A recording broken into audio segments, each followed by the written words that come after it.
fait, l'idée nous était venue après avoir passé une saison, je pense que c'était en 2009, où il se faisait de l'improvisation au bar de Thompson. Et nous autres, la troupe de théâtre La Patente, on avait une équipe. Alors, bon, on était des gens sérieux, il y avait des équipes, il y avait beaucoup d'étudiants, etc. Puis, ces jeunes-là, ils avaient décidé de starter une ligue d'impro, puis ils avaient communiqué avec la troupe de théâtre La Patente pour qu'on se fasse une équipe pour jouer avec eux autres. Puis, on a quand même joué un été de temps à ce niveau-là. Ça a été quand même plaisant. Il y avait des petits accros là, avec des gens qui n'arrivaient pas à l'heure, puis des équipes qui se présentaient pas. Nous, à la troupe de théâtre, on était quelques membres du CA qui faisaient partie de cette ligue-là. On a décidé de continuer le projet, de repartir sur de nouvelles bases, plus encadrées, puis de créer la ligue d'improvisation de cette île. On se cherchait des formateurs parce que, bon, on aimait jouer, mais on n'était pas nécessairement formés. Alors, on avait pensé à des gens de Port-Cartier qu'on connaît bien, et finalement, ici au Cégep, un jour, on m'a présenté Fanny Dubois, qui venait d'arriver comme nouvelle enseignante. Et on dit à Fanny, fais attention, lui, il fait du théâtre. Alors, Fanny a dit, ah. Et on s'est mis à parler ensemble pour que je découvre que Fanny avait une longue expérience en improvisation, elle avait déjà donné plusieurs formations, etc. Fait que, ben là, j'ai dit, Fanny, tu viens d'embarquer dans la Ligue d'impro de cette île. On a commencé aux Journées de la culture en 2010. Puis à ce moment-là, on avait quelques joueurs seulement. On avait décidé, on a fait une bande d'impro, puis on a décidé de faire une démonstration. Parce qu'on avait dans l'optique de starter la Ligue cette année-là. Puis par la suite, là, on a fait des annonces dans les journaux pour avoir un petit peu plus de monde, pour essayer de recruter. Tranquillement, pas vite, on s'est déniché assez de personnes pour faire 2 équipes. Puis éventuellement, on avait commencé les ateliers. Puis la gang de la radio, 94.1, 99.1, qui se sont joints à nous, qui avaient décidé de se faire une équipe. Puis on était rendu à 3 équipes. Par la suite, il y a la troupe de théâtre Sans Détour qui s'était fait une équipe aussi. Ils sont arrivés. Puis là, on a dit, ben, bienvenue. Nous, dans le fond, tout ce qu'on veut, c'est faire une ligue, puis que ça fonctionne. Puis là, c'est comme ça qu'avec Fanny Dubois, ben là, on a fait les ateliers de début pour vraiment commencer, parce que tout le monde partait à zéro.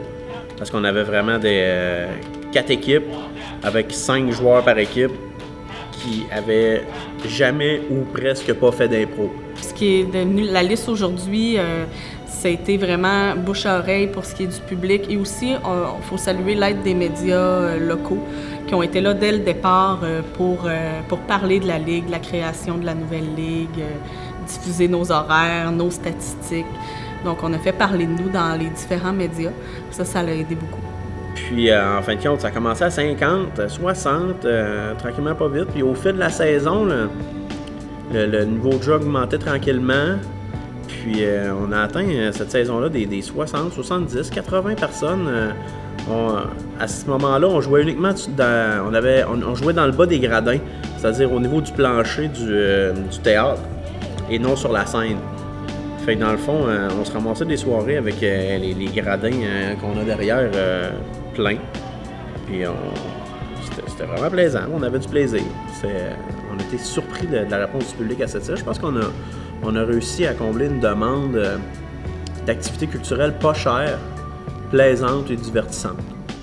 On s'assure que le jeu soit toujours de qualité, et je crois que la réponse à ça, c'est le public qui est là à tous les soirs. C'est salle presque comble tous les soirs, donc je crois qu'on a vraiment un bon public. Et ce qui est intéressant, c'est que même dans cette 5e année, il y a encore, je pourrais dire 7 joueurs qui jouent actuellement, en incluant Marie-Claude qui a pris une saison d'arrêt pour s'occuper de son nouveau bébé. Alors, il y a 6 joueurs actifs actuellement qui sont de la première saison. Et quand on regarde à cette saison-ci, on a 7 nouvelles recrues. Alors, il y a un renouvellement qui se fait, et on s'aperçoit que Les nouvelles recrues, ben, ce sont tous des plus jeunes, donc ça amène une nouvelle vitalité à l'intérieur des équipes et ces jeunes-là sont très sérieux. Alors ça fait des bons matchs. Tous les matchs sont bons. C'est sûr que dès la première année, on était approché par des équipes de l'Est du Québec pour aller participer à des tournois. On a vu ce qui se faisait ailleurs rapidement. Puis c'est sûr qu'au niveau du CA, c'était quelque chose qu'on voulait faire, un tournoi à cette île. Dès la première année de la création de la Ligue, on y pensait déjà. On attendait là, justement que ce soit bien implanté là, pour pouvoir faire un tournoi. Puis en allant à l'extérieur, c'est là qu'on a connu d'autres équipes, qu'on a connu c'était quoi un tournoi, les échanges qu'on pouvait avoir.